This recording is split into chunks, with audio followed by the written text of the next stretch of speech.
This is a short clip from my parent membership group on Subscribestar. That's where I post my most practical and comprehensive videos.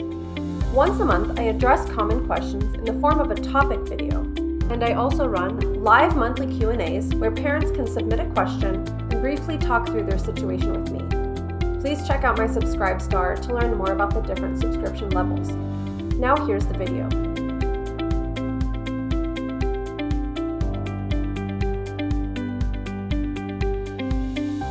So I've been thinking a lot lately about individuation and peer inclusion, which are kind of these polar opposite things. Adolescence is a period of time where we all move from being very much under the care of our parents. Parents meet all our needs. In childhood, for most kids, they look to their parents as the people who are going to take care of them and help them understand the world.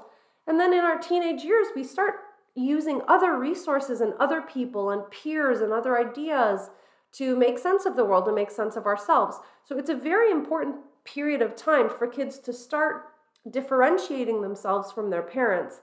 And especially with all these ROGD girls, I do a lot of these parent consults where you just see that this is a young girl who's really trying to stick it to her mom. I mean, they know in a way, I don't think they're being malicious, but I think what's happening is they know that the mother being the same-sex parent is inextricably linked to this young kid.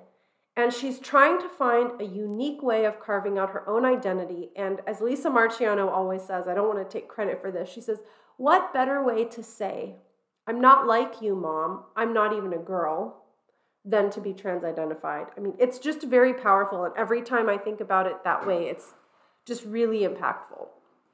So this process of trying to individuate from your mother and find your new sense of identity is really important. And these are kids who may kind of live a double life. So what I mean by that is some of you have kids who are almost constantly, or at least at the beginning, begging you to participate in their trans identity. And it seems to be really about you and you calling the name and you calling them the pronouns, and it's all about you.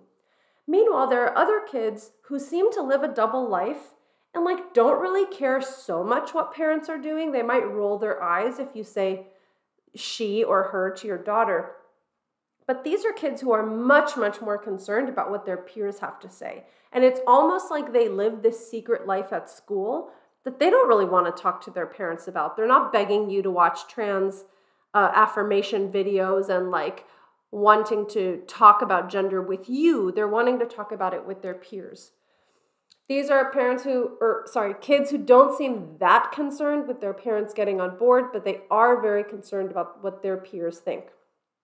So I often find that in this kind of profile of kid, in a way, they're actually very dependent on their parents in a lot of other realms of functioning.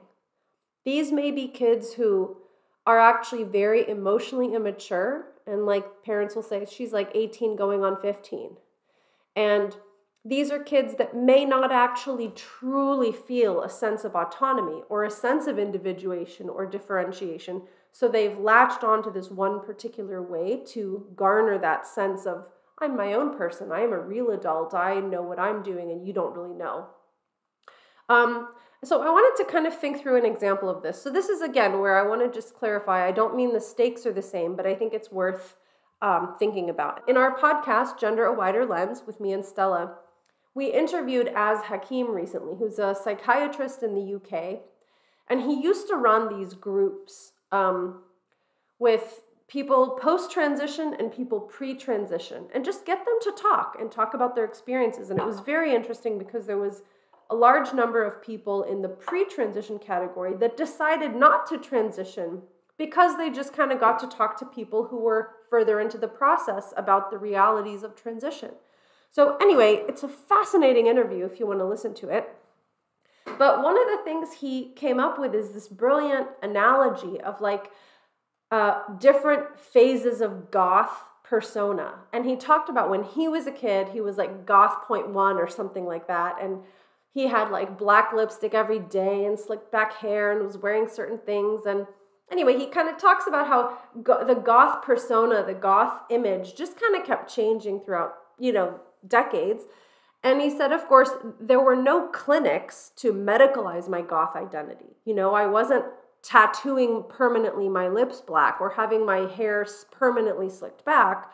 So there's something weird about the way, for some of these kids, this is clearly an identity exploration, which is in some ways very healthy and normal, but we shouldn't medicalize it. And what that makes me think about is parents seem to feel as though because they understand and start learning about gender identity and then the medicalization steps, because it's terrifying, they ramp up the parenting strategy to like level 10. And it may not be necessary, because if you think about it like this, let's say you have a kid who's experimenting with like really hardcore death metal music, and he's starting to dress like his favorite death metal lead singers, and he wants to paint his bedroom black, and he's just kind of going into this identity and going into this like subculture.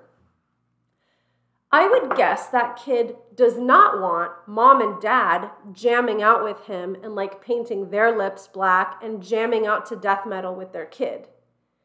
They don't want to participate in that with their parents. They're doing that to differentiate from their parents. And on the other hand, it probably wouldn't be beneficial for that kid if the parents began a raising awareness campaign about the dangers of death metal and made their whole identity about how their kid has been sucked into the death metal cult and it's ruining his mental health. Now, I am not saying that you shouldn't become an advocate for other parents, because I think that's actually necessary. Like Mothers Against Drunk Driving are the group that helped really create an education campaign against the dangers of drinking and driving. So I think that work is necessary. But what I'm saying is, when a young person starts to realize that the parent has built their identity around opposing the thing that the kid's identity is based on, you create this really impossible tension that I think can create a prolonged latching on to the trans identity. So I'm just kind of sharing a word of caution that if this is important to you and you want to do that kind of advocacy work, you're here right now, you're obviously involved, be very, very mindful of how, if at all, that might bleed into your child's awareness. And I think it's very, very important to be mindful about keeping those things separate. And actually, I want to say, Fourth Wave Now was like the first blog written by parents about this. And they have cataloged and written some of the most important early pieces of writing about ROGD and about these kids. And Marie, she was running this entire empire online, basically, of gender questioning parents, and her daughter had no idea. And how she did that, I'm not quite sure, because I think it's so hard. Kids know what you think and what you're looking at online and what Twitter accounts you follow. And I know, for example, the siblings, if you have tried to get a sibling on board to your perspective, it's entirely possible that the sibling is telling your trans-identified kid, by the way, did you know that mom is part of a TERF blog or something? So just be mindful that the kind of information that you look to help orient yourself, that is grounding for you, that helps you feel less crazy, just be really mindful of how you engage with it. And I would suggest to keep it really far away from your kids. So if your kid is moving through this identity, like Goth.1 or Goth.2 or whatever, as Hakim's descriptions were, then it's worthwhile to kind of approach it in a similar way if you can, because that implies that the kid is going to move through it. And of course, I've made other videos about how can you tell if your kid is desisting, or what are some ways to just engage, keep your kid busy, expand their world, lean in with love. So I'm not really here to talk about that specifically. But keep in mind that if it's just an identity they're going to move through, there may be a risk in making it a bigger deal than it needs to be. And I know that can be difficult to tell, especially if it's a totally secret thing they talk about with their friends. I would say if the kid is functioning pretty well in life, that is a good sign. And if you have a kid who's kind of gone off the deep end and is really struggling, and the more they identify as trans, the worse they're doing, I think that's the time when those other kinds of interventions are really important. Okay, the second kind of need that I'm focusing on in today's video is the need to manage a kind of body discomfort or genuine self-hatred, which is different from, oh, all my friends are trans, I'm going to be trans, and I want to protest, and I want to put up a flag, and I don't really hate myself.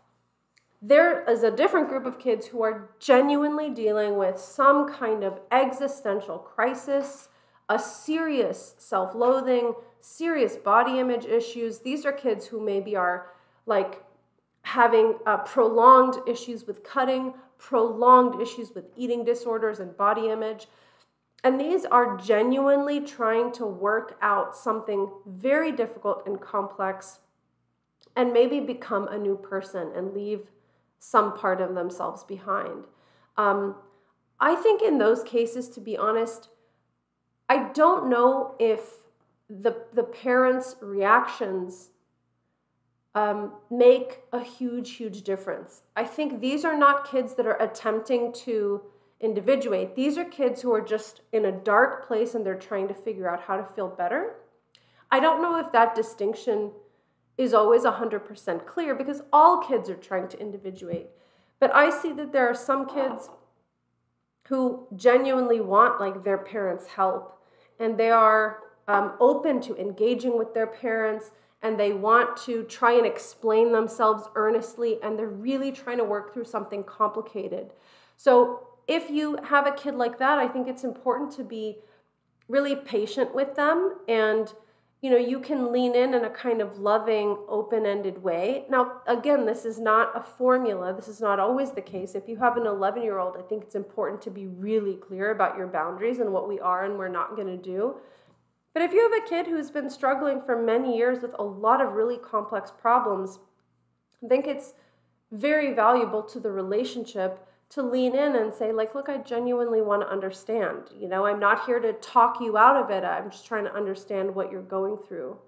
And it doesn't mean you have to agree with the conclusions that the child's drawn, right? So there's a difference between being curious and open, empathic, and agreeing with what the person is saying or agreeing with the conclusions they've drawn.